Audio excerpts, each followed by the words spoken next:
E aí, já pensou em ganhar muito dinheiro com um canal de corte igual esse daqui que você tá assistindo? No primeiro link da descrição temos um aulão para você que quer começar um canal de cortes e faturar muito aqui na internet. Também teremos planilhas que irão te ajudar na hora de organizar a produção do seu canal. Tá esperando o quê?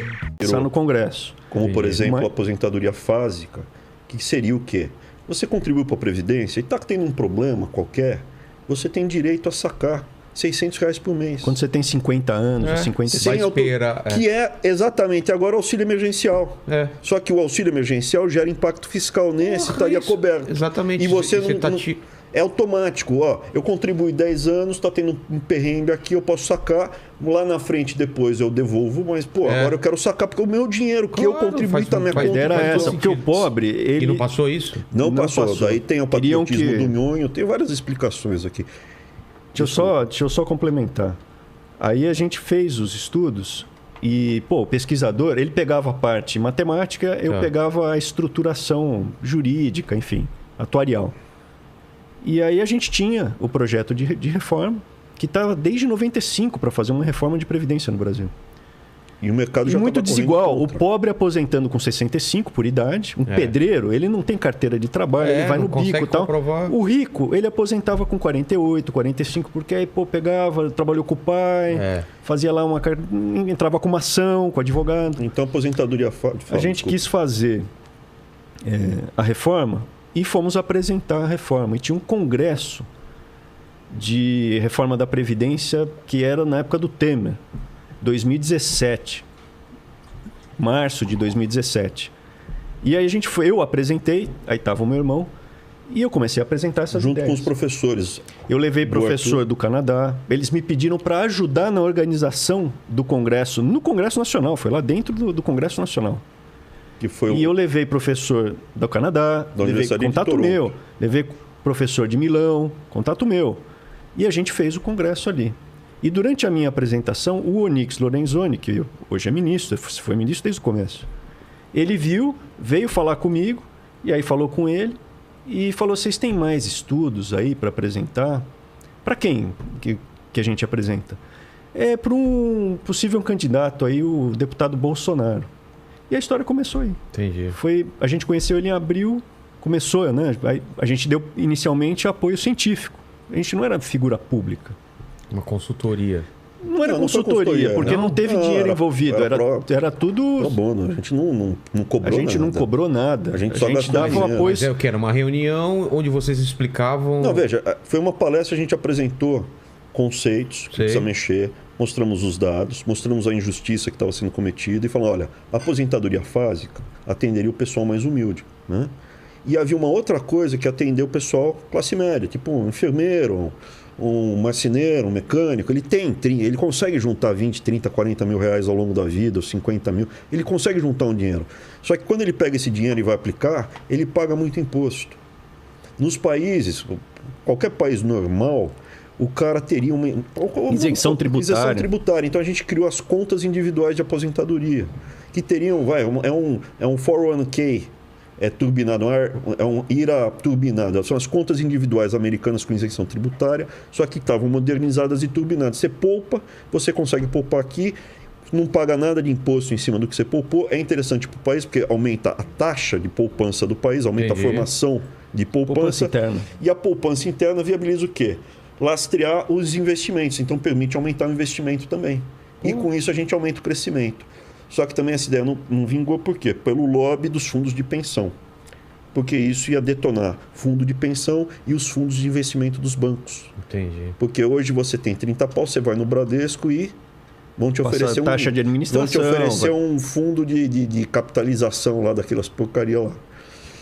E os caras viram, tira isso daí, vê um lobby pesado lá dentro do Congresso. E a outra, os fundos de pensão, por quê? Porque, o que você prefere? Ter controle e você escolher aonde você vai aplicar o seu dinheiro ou o sindicalista escolher para você? Exatamente. Então, assim, os dois lobbies tiraram essas partes. O resto da previdência, parte fiscal e de equilíbrio, passou, foi bem preservada. Ela gera equilíbrio no longo prazo. O que ela mudou? Ela, basicamente, buscou equiparar a expectativa de vida, aposentadoria e contribuição para o que aconteceu solvente. Foi, entre as alterações que quem ganha mais pagou mais, então o cara que ganha 30 pau vai pagar mais, e quem ganha menos, paga menos. Menos do que pagava anteriormente. Entendi. E a outra é a idade mínima. Porque o Brasil era o único país, Brasil e Iraque, que não tinha idade mínima para aposentar. Podia... Então, se você pegasse, se você, Vilela, tivesse uma prova que você pegou uma enxadinha e arou alguma coisa lá, deu uma capinada na fazenda do seu avô, você juntava lá no processo e tirava uma aposentadoria. E o pobre, que não tinha advogado, não tinha carteira, o rico ele conseguia ficar vários anos na mesma empresa, com carteira assinada, e aposentava com 45, 48. O pobre não, ele tinha que esperar até os 65 para aposentar por idade, porque ele não juntava aqueles anos necessários.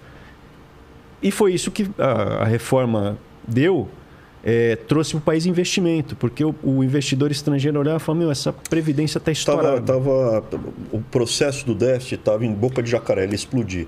A reforma do Temer, que não passou, entre outras todas, ela só dava uma apertada e depois já falavam, a gente vai ter que fazer outra reforma em 5 anos. Só para você ter uma ideia, a Alemanha tem o dobro de velhos do que o Brasil.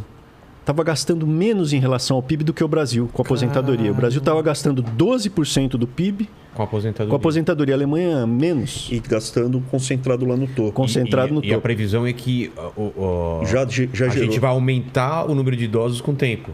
Exato. E menos crianças, exato. Né? E com menos criança nascendo, você tem menos gente contribuindo e menos gente para pagar. Então acaba quebrando o país. Quebra, porque é mais gente usando a Previdência e menos gente na base, né? Exato. E o mercado traz a valor presente. Então já estava tendo corrida contra, porque o número já ia começar a estourar agora.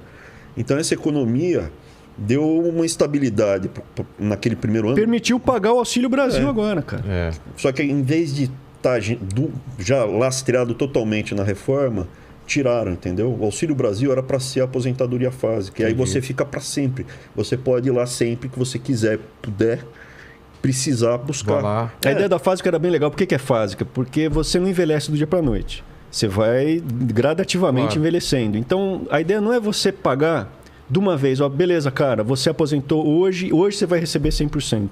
Faz o seguinte, se você é um pedreiro, se você é uma diarista, você vai perdendo tua força física.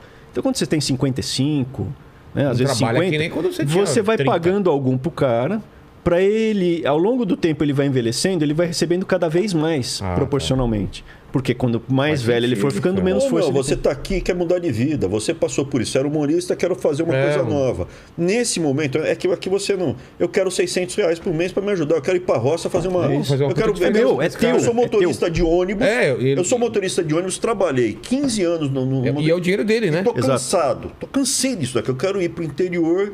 pegar um sítiozinho e fazer uma horta orgânica. Só que vai demorar uns meses para o negócio. Eu quero 600 pau por mês para me ajudar na transição. Acabou, meu. Porra. Entendeu? Não deixaram fazer isso e não deixaram fazer outra coisa que é isenção tributária para classe média. Para a classe média poder o quê? Investir como o rico investe. Porque uma das sacanagens que tem hoje no Brasil, e o que eu defendo é que a gente permita o que é bom para o topo ser bom para todo mundo. Pô, o rico hoje... ele já não precisa pagar imposto para investir. Já tem todos os mecanismos para você não pagar imposto quando você investe. O pobre é quem não consegue. Ou classe média é que não consegue. Então a gente estava justamente lutando para isso. Mas é tudo zoado, né? Porque, a bolsa é uma só, controla. Você pega a concentração de corretoras. Tem hoje uma única grande corretora que concentra o mercado. A XP tem 80% do mercado de agentes autônomos. Então, assim, e aí o que acontece? O Itaú comprou a XP. Agora não deu certo, estão separando.